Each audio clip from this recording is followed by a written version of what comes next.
A verdadeira adoração deve ser espontânea e ter a Deus como centro. Daniel compreendeu esta verdade e adorava somente ao Deus vivo. E você? Quem você adora? No estudo de hoje, veremos como Daniel adorou a seu Deus, mesmo diante de um decreto de morte.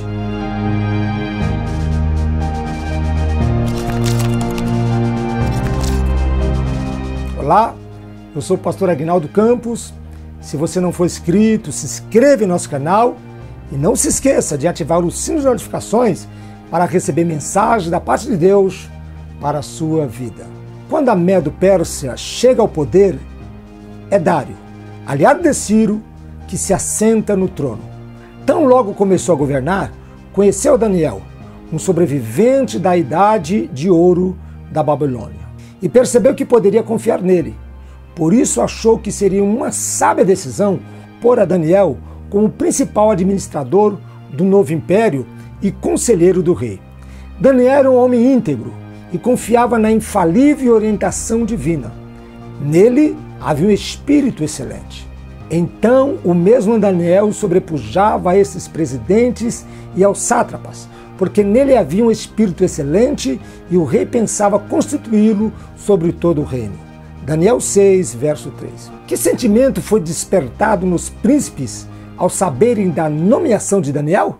Nisso, os presidentes e os sátrapas procuravam achar ocasião contra Daniel a respeito do reino, mas não podiam achar ocasião ou falta alguma, porque ele era fiel e não se achava nele nenhum erro nem falta.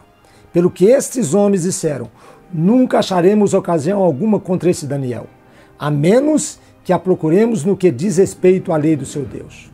Daniel 6, verso 4 e 5.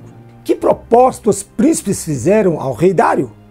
Em mútuo conselho, esses príncipes e presidentes traçaram um plano. Nesse plano, o rei assinaria um decreto proibindo qualquer pessoa no reino que no espaço de 30 dias fizesse petições a qualquer deus ou a qualquer homem, senão a Dário.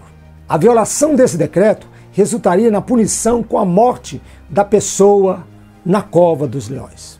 O que Daniel fez ao saber do decreto do rei?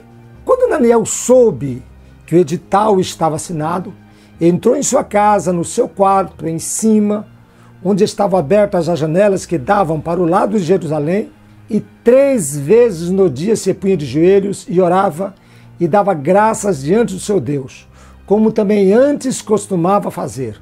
Daniel 6, verso 10. Qual foi a acusação que os príncipes fizeram contra Daniel? Então responderam ao rei, dizendo-lhe: esse Daniel, que é dos exilados de Judá, e não tem feito caso de ti, ó rei, nem do interdito que assinaste, antes 3 vezes por dia faz a sua oração.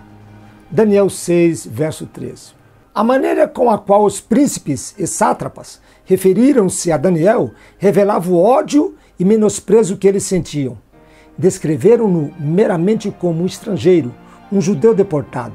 Eles esperavam que o rei tratasse a conduta de Daniel como um ato de rebelião contra a sua autoridade real, principalmente por ser ele um estrangeiro em Babilônia.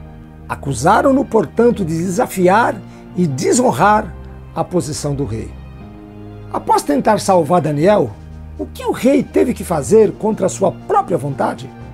Ouvindo então o rei a notícia, ficou muito penalizado e a favor de Daniel propôs dentro do seu coração livrá-lo, e até o pôr do sol trabalhou para o salvar. Nisso, aqueles homens foram juntos ao rei e lhe disseram: sabe, ó rei, que é lei dos medos e persas que nenhum interdito, o decreto que o rei estabelecer, se pode mudar. Então o rei deu ordem e trouxeram Daniel e o lançaram na cova dos leões. Ora, disse o rei a Daniel: o teu Deus, a quem tu continuamente serves, te livrará. E uma pedra foi trazida e posta sobre a boca da cova, e o rei a selou com seu anel e com o anel de seus grandes, para que no tocante a Daniel nada se mudasse. Daniel 6, 14 ao 17. Deus não impediu que Daniel fosse jogado na cova dos leões, mas enviou seu anjo para que fechasse a boca dos leões. Daniel 6, verso 22. Tornando o livramento do seu fiel servo mais marcante. Ao ver que Daniel permanecera vivo após aquela noite, o rei ordenou que fossem trazidos os acusadores de Daniel e que da mesma forma fossem lançados na cova dos leões. Não apenas eles, mas seus filhos e suas mulheres. A Bíblia diz que todos foram mortos mesmo antes de chegarem ao fundo da cova. Daniel 6, verso 24. O rei reconheceu então a supremacia do Deus de Daniel. Então o rei Dário escreveu a todos os povos, nações e línguas que moram em toda a terra: paz vos seja multiplicada. Com isso, faço um decreto pelo qual em todo o domínio do meu reino os homens tremam e temam perante o Deus de Daniel, porque ele é o Deus vivo e permanece para sempre, e o seu reino nunca será destruído, o seu domínio durará até o fim. Ele livra e salva, e opera sinais e maravilhas no céu e na terra. Foi ele quem livrou Daniel do poder dos leões.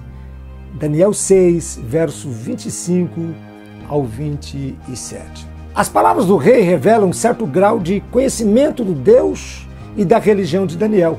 Isso nos sugere que Daniel o tinha instruído sobre a natureza e o poder do Deus verdadeiro a quem ele servia. Qual foi o resultado da fidelidade de Daniel? O Deus de Daniel mostrou mais uma vez ser um Deus justo e fez prosperar Daniel, não apenas no reinado de Dário, mas também no de Ciro. De fato, o nome do profeta já carregava esse sentido. O nome Daniel significa Deus é meu juiz. Entretanto, os deuses que os presidentes e sátrapas serviam nada puderam fazer por eles. Concluo essa mensagem te fazendo uma pergunta. O que pode fazer por você o Deus que você adora? Se você gostou dessa mensagem, compartilhe em suas redes sociais com seus amigos e familiares e nos ajude deixando o seu like. Deus te abençoe em Cristo Jesus.